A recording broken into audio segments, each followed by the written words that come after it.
So this is your cat-cow. Now, cat-cow is something they do a lot in yoga. That's essentially being like hands and knees, and then they're doing extension and flexion here.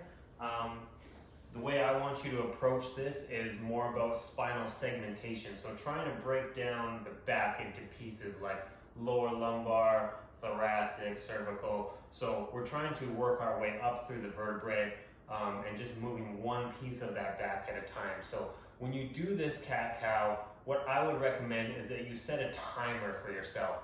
Whether how much time you want to spend, whether it's 1 minute or 5 minutes, just set a timer and move through the positions and stay where it feels good. And just kind of like work your way through it, listen to your body when you do it. So to give you an idea of what I'm looking for, if we're starting here in neutral, everything that you do, I want you to initiate from the tailbone or the bottom half. So if we push up to this top position here where we're rounding our back, squeezing the abs, tucking the tailbone. Now instead of just pushing down everything to go into extension here, we're going to tuck our head and we're going to try to work our best initiating from tailbone being here.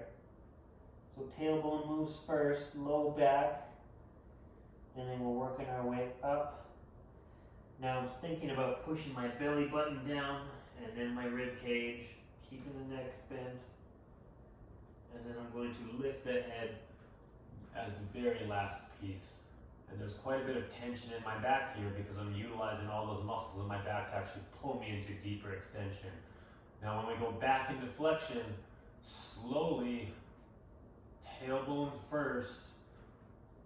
Now I'm thinking about rotating my hips, sucking the belly button up, pushing the rib cage up, squeezing my abs like it's a crunch, so it's very active in the abs.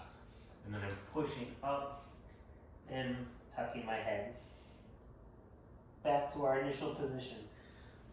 So that's essentially one full complete round.